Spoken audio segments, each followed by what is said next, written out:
This episode is brought to you by Indeed. Stop waiting around for the perfect candidate.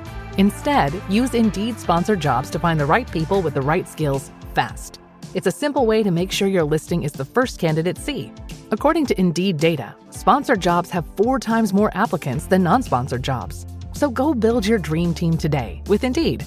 Get a $75 sponsored job credit at Indeed.com/podcast. Terms and conditions apply. I'm Gary Birtles, one of the old gits from a long time ago. You've got to tune into Tricky Talks, I believe, so just do it. All the best.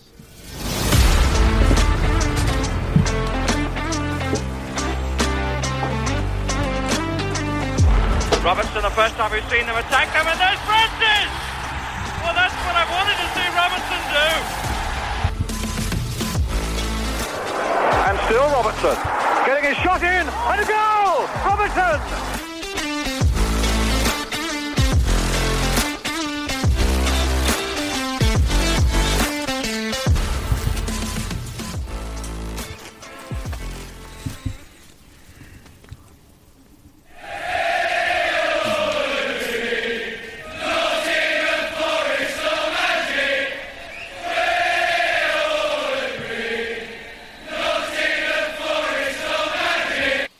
Hello and welcome along to the Tricky Talks podcast as Forest produced their biggest ever away win in European competition with a convincing 3-0 win over Fenerbahce and surely have one foot in the round of 16. Here with me to discuss that and look forward to the game against Liverpool this weekend is Mollo. Welcome back from your trip and you have a massive smile on your face. Oh, very, very much so. And for lots of different football-related reasons. Absolutely brilliant. Yeah, Kate's still making her way back from Turkey as we speak, and Chelsea is unwell, so neither of those can make it today. But Chelsea, I hope you get well soon. We'll get on to the game in detail, of course, but I want to get your opinions of Istanbul as a city and your experiences of arriving in the city and also getting to and from, or certainly to the stadium prior to the game, because it was a little bit different, wasn't it? Yeah, you could say that. Certainly not anything I've experienced before. I think I said before I went, if I can survive Millwall in 1980, whatever it was, 88, I can survive this. But it did have a few of those vibes, to be fair, but in a very different way. It was, first of all, Istanbul as a city. It's obviously one of the great world and European capitals, spreading across two continents. And it was just, it lived up to all expectations in terms of its size. I mean, it's just massive. And we managed to get, like as you said, a nice bus tour of it a couple of times in a sense.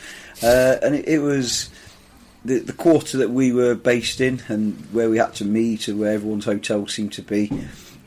Massively welcoming to Forest fans, really, really hospitable. Absolutely.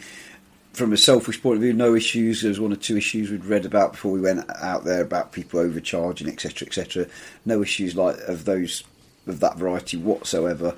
The bars and restaurants were just pleased for our customer, and they did everything they could to make it a good trip. Just marvellous, as I say. My second trip to Turkey, and it was significantly better than my first, and very much hoping it's my second of 3 and second close together. It was fantastic in terms of the city, the place. The buses you talk about, the thing I was dreading the most, turned out not to be so bad actually, because the waiting around in the square was a little bit, we got there in good time just in case, and they put us on bang on more or less just after 4 o'clock, and they didn't leave till 4:50. So we sat on the buses for 45-50 minutes, which wasn't as bad as it sounds because they're actually dead comfortable. Some people's buses, apparently the air conditioning wasn't working, so perhaps not so comfortable, because although it wasn't hot, it was sunny. It was off the top of my head, I think it was about an hour. Went an hour, just over an hour to get to the ground, and it was quite warm and cosy. I can't lie, I might have dozed off once or twice because it was dead comfortable, but I counted as crossing the river 3 times. Now, obviously, there's more than one waterway, but it felt like we were doing a very interesting route. But you were made to, there was no issues. They did this whole police escort thing, which was quite handy because it was probably the equivalent of their rush hour, and they were stopping all the traffic and taking us straight down the main road. I can't imagine the local folk were very happy, especially as it must have happened as well for the game on, was it Tuesday night for the Galatasaray? Yeah, it's true. It was Juventus, wasn't it? Yeah, right. So, arriving at the game at the ground, it was great, and it took a while to get in, but it was very, very regimented and structured. I've never seen so many police in one place as outside the ground there. It was bizarre because there was like riot police up on this bridge, and this was all kind of 2.5 hours or so before kick-off or more, and there wasn't an opposition fan in sight anyway. But there was no issues. Got through, did the whole search thing, got my battery pack in. The searches were no different to any, all this talk about got to take your shoes off and all that. As expected, the facilities in the ground, there wasn't much of them, so I went and found a decent seat at the height because it was kind of sit where you want. While my mate who I travelled with mostly, he went to go and buy some water. I had the good end of the deal because I think he was in the queue for 1 hour and 38 minutes, but we were in there for a long time. I saw some pictures on social media of this massive queue, and didn't Kate say on the last show it was just one small hatch? Yeah, it was actually two. But it was, from my perspective, I didn't have to suffer it, but it was. It became a bit of a joke because I was texting him, "Are you okay?" and he kept sending me a picture of the hatch and where he was. So I've got about 4 or 5 pictures as he got closer and closer, and then he came out with 10 bottles of water and a couple of Cokes, but there wasn't much. He said the meatball thing he had was the best meal he had there, as he said, in his 2 days. But yeah, it is what it is. We knew that wasn't going to be great. But the one thing was, the men's toilets were plentiful in terms of urinals. You definitely, not that you ever would want to, you definitely wouldn't want to do a number 2. I saw your picture. Yeah. I took a picture, I thought they were funny. A bit like the same at the San Siro. Let's be clear, you didn't take a picture of a number 2, you took a picture of the actual toilet itself. Yeah. If I'd have had to sit on that, I'd have needed a crane to get me up, I think. Yeah. But no, and these are all peripheral things, because when it really mattered and what we really went for, why 1,200 of us took the decision to go, and plenty took the decision not to, and I understand why, but they made a huge mistake. It was, from my perspective as a Forest supporter, a one-off football experience.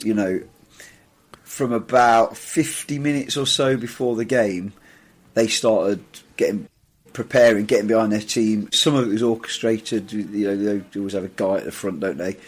But it was an atmosphere like none I've ever experienced, and it started before the game. I've watched most of it back on telly since I got home, just to sort of prepare a little bit.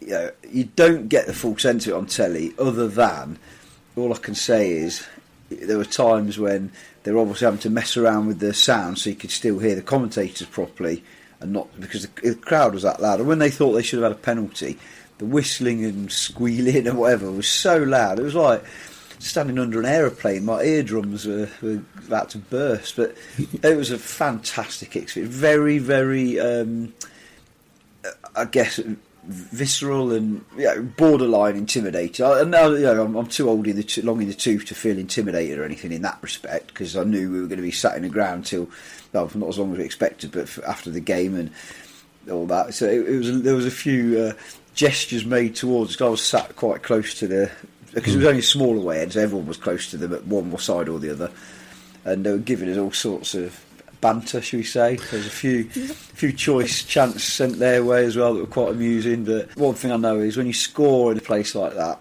it's probably not the best idea to say the equivalent to "you're just a rubbish Galatasaray," or not in quite those words, because they didn't like it. It was just a brilliant atmosphere, like none I've ever experienced. Do recall seeing some pictures on social media around the Fenerbahce fans was showing pictures of Sean Dyche on his phone and Bournemouth logo on their phones because of the 5-0. It's like, do they really think that's going to wind fans up by showing those on their phone? Next to us, there was a group of them, and they were like making the usual stuff. But then I felt a bit sorry for the guy. I don't know if he was quite the full ticket, because he kept for about 20 minutes worth of the game or the time there, half time, and he just kept getting a big Wolves emblem up on his phone and showing it everyone, and everyone was just taking the mickey out of him in the end. And I'm like, does he think we care? Yeah. Like, I assumed it was going to be a derby one or something, but I was like, I just... Maybe it's a new world of digital banter. Yeah, I guess so. It's way above me. I'm not brilliant. I sent a few pictures, obviously, but there were times I think, I should record this. This is unbelievable. But then by the time I faffed around, get my phone out, that the moment's gone. But one of the lads I was with, he got a few good clips of the atmosphere. And honestly, all I'll say is, I don't think it's going to happen again, obviously, because this season. But if ever this happens again and we play a team in Istanbul, I can't recommend people do it enough. Get there, because the cost's not too bad. The costs out there are really good, and it's an experience. I can't think I've ever been in anything quite like it. And even at 3-0 down, they went quiet for a bit, and we thought, oh yeah, this is it. And then they started getting behind their team again.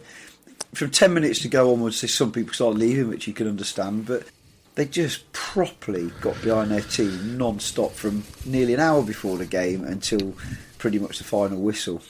Yeah, I logged onto the Forest Ticket website for other reasons, and I just happened to stumble across the away ticket link for the game, and I clicked on it, and it said it was available for pretty much everybody, and I didn't even realise they never publicised that at all, because had I been given a bit more notice, I'd have seriously considered going along, because it was half term. I could easily have got the time off and taken Danny, and had I realised sooner, I'd have seriously considered it. But I never once saw anything to publicise the fact that it extended the ticket window to other membership groups. So beyond the away members, I didn't even realise. I think it went really quickly down to that as well. With hindsight, it is I feel bad now. I wish I'd said something, because I kind of got wind of the fact it wasn't selling very well. And a few people who sit around as an A block, they were saying, I'm not bothering, I've read all this Villa stuff, and it's but funnily enough, I'd read something from a Villa fan saying it was so worth it, and words to the effect that I've been saying, it's a football experience I've never had. So I wish I'd realised. You'd have loved it. Absolutely loved it. It was something else. It was great watching on TV. The atmosphere did come across, certainly within the first 15 minutes, the whistling and the noise when Forest were on the front foot. And actually, it's probably a good time to get into the game, actually, because the performance for me was on a par, certainly in the first half, with Betis. I think it's probably their best half of football they've played since Betis, arguably.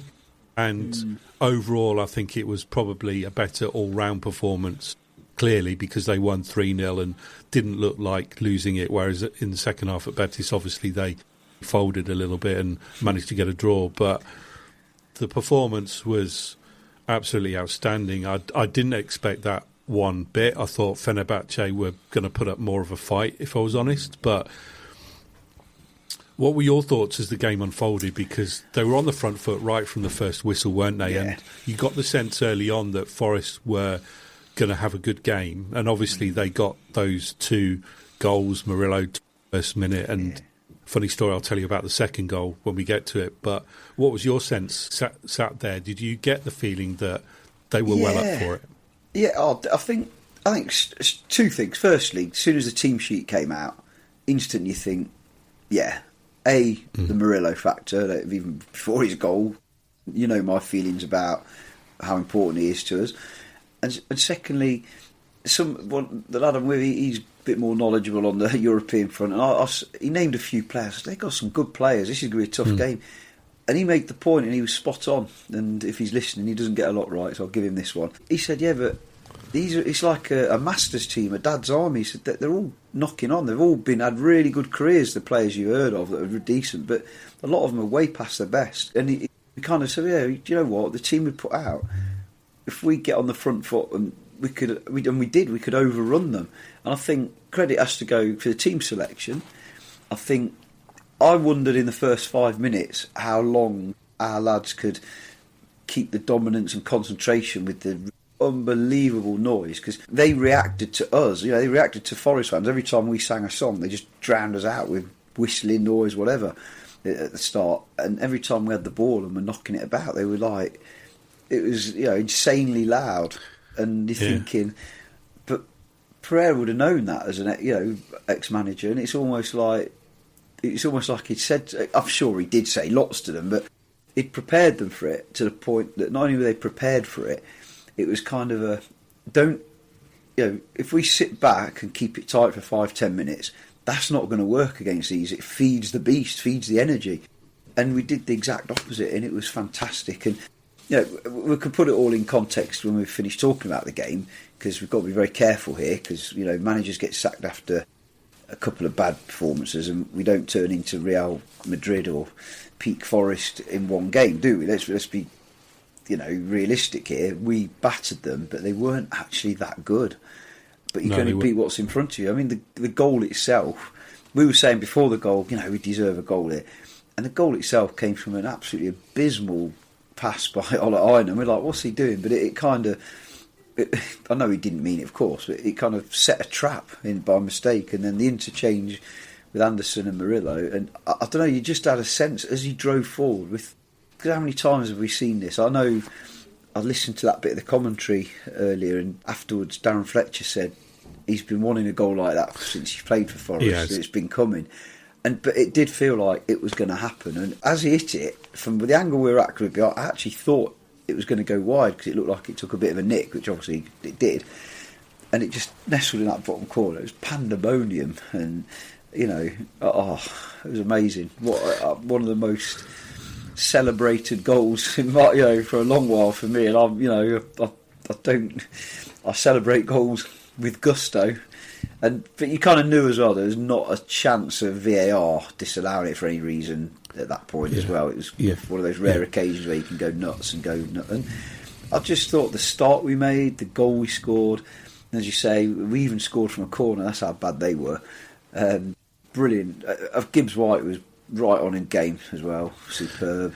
I thought first half especially Sangare was superb, and he's dropped off lately, so I was really pleased. He did everything we know he can do.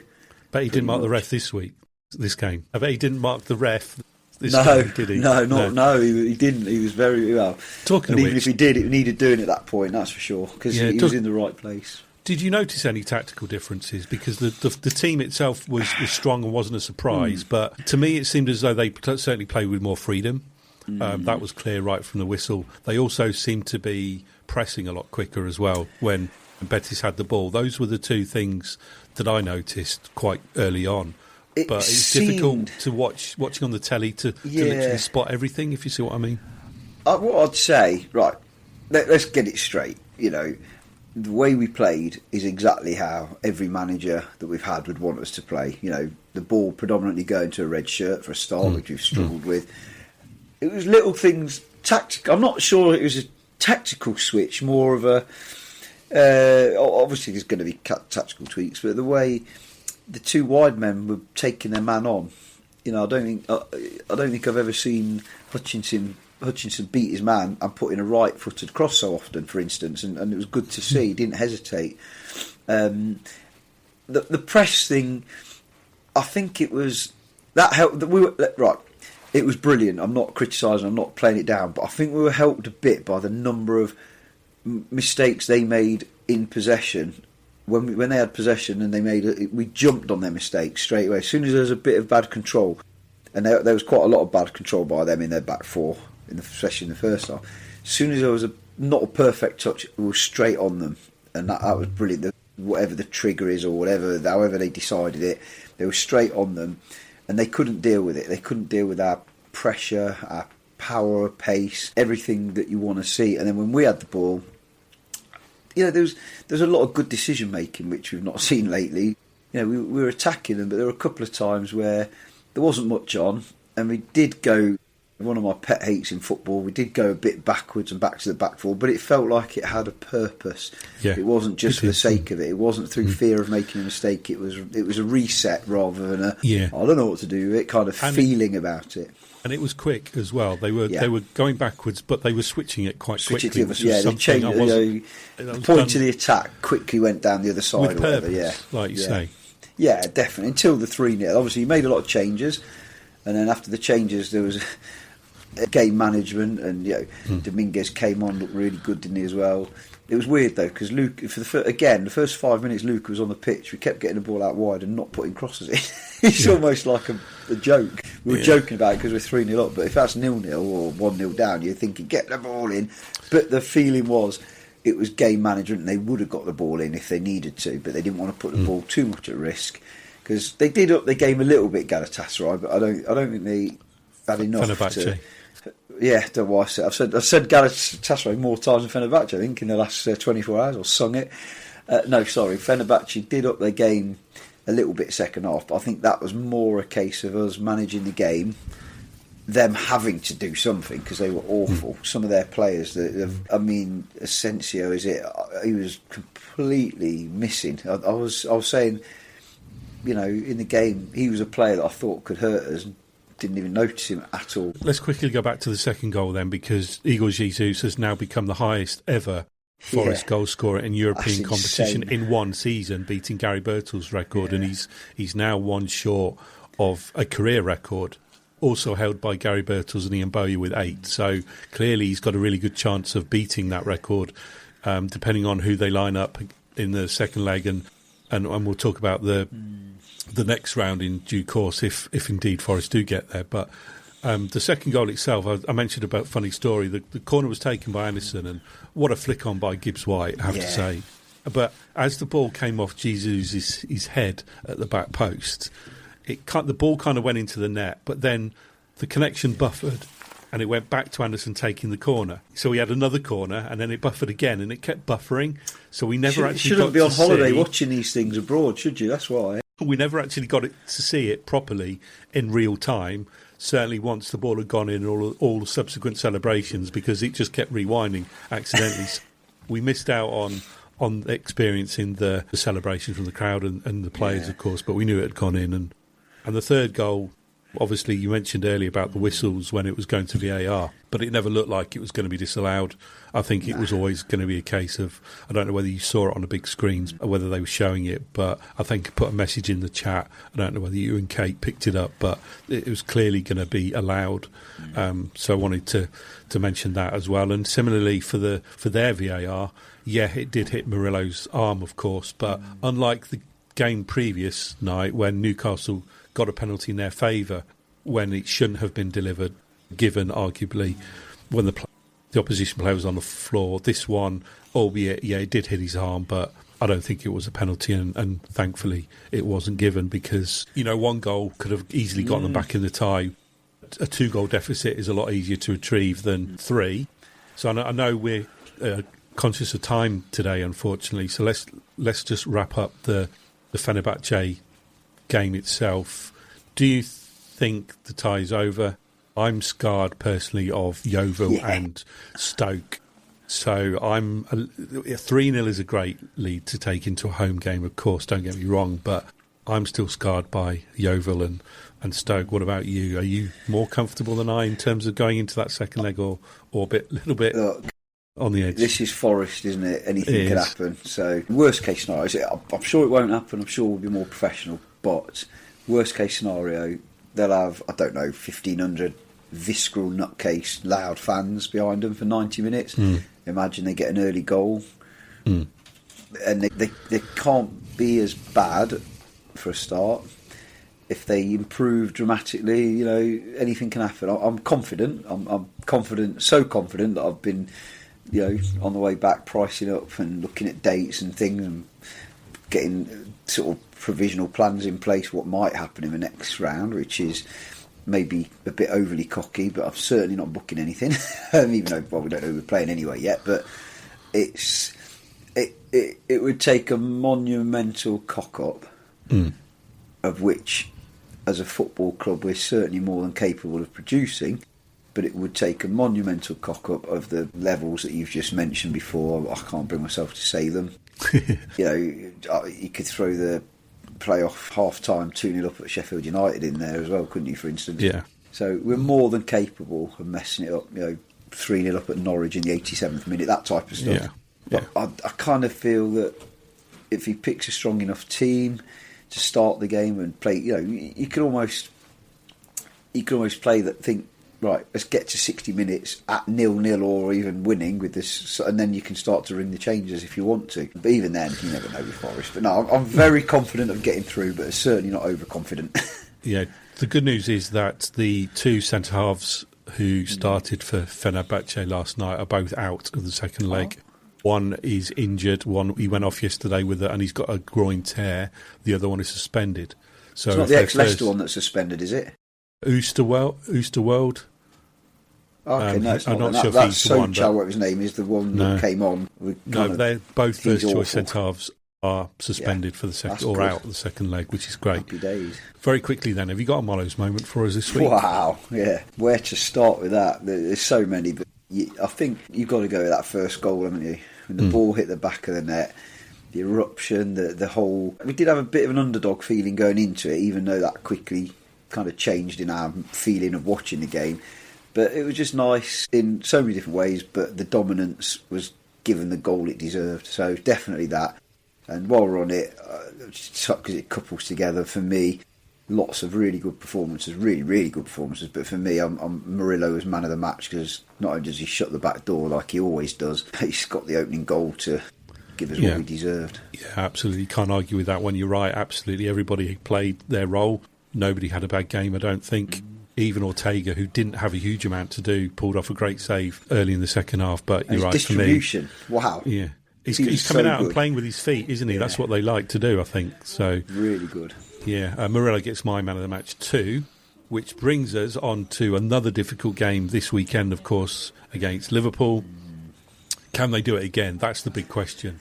Can they pick themselves up from a long, hard away trip, putting in a performance like that? They've now got to go and do it all over again against Liverpool. Now, the good news is, I don't know if you realise, that Liverpool have won just one of their last 15 away league games against Forest. They've drawn 8, lost 6. Yeah. And the last win was March 24 when Darwin Núñez scored that late goal. Even that shouldn't have been allowed. So Forest have got a pretty good record at home against Liverpool, and of course they've got an opportunity to do the double on them for the first time since 1962-63. So it's going to be hard. They do tend to raise their game against the better teams. What are your thoughts on the game? I'm a little bit pleased in a way. They've got now some momentum, and so you'd rather them go to Fenerbahce and get that win, given the circumstances. But can they sustain that for another 90 minutes against Liverpool? Big question. Well, there's a few questions in there, isn't there? Firstly, it's very unlikely Liverpool will play as poorly as Fenerbahce did in the first half, and I'm not taking anything away from our performance, but we did capitalise on some mistakes as well as playing really well, and it gave us momentum. That's the first thing. Secondly, and this is something we talked about after the game, yes, we had a young and vibrant team against Fenerbahce, but we also had 8 days without a game, which I believe Liverpool will have had a week or so without a game now, won't they?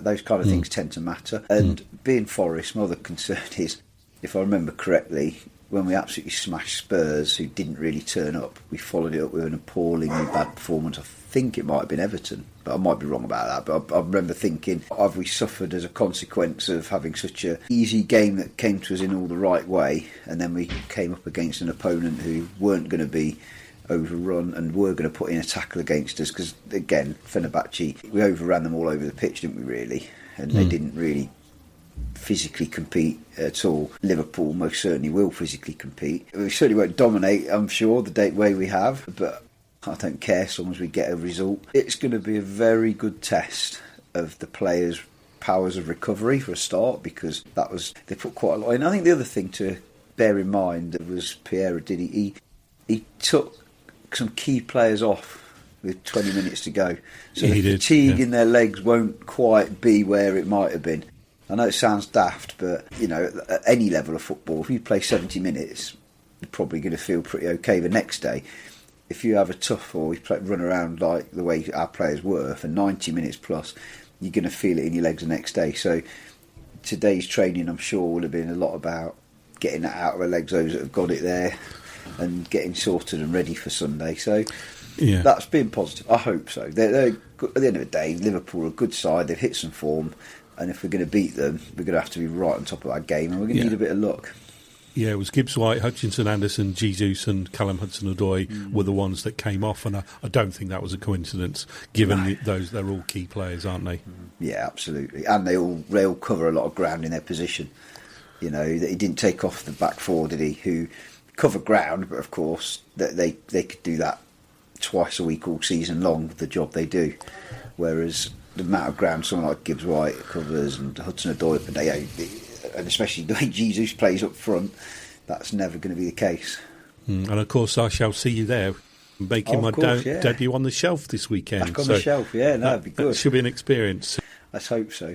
Who tends to sit alongside you and your family? Is it City Ground Shelf? He's there, isn't he? Obviously, yeah. There's the usual Seat man. Yeah, he's behind us, and a few of the guys around us, but an eclectic mix, we say, from the generations. My travel companion from this week, because of obviously what happened with Ellie's work. A few of the lads, some of the lads you'll recognise, I should think. Is that from West Hallam? There's one or two, yeah. Some have moved over a bit because they've got kids under 14, but they'll move back once their kids get 14, if there's seats available. Yeah. So did Ellie not make it to Istanbul with you then? Oh, it's a shame. Something at work, but probably shouldn't discuss it on here. Nothing bad, just work ended up having to be taking priority, unfortunately. Yeah, that's fair enough. Right. Any final thoughts on Liverpool then before we draw to close? I know you're dashing out for a family meal, aren't you? So celebration. Hope you're going somewhere nice. Oh yeah, always an best Italian place in Nottingham, or Nottinghamshire I should say, because it's out in Saxondale.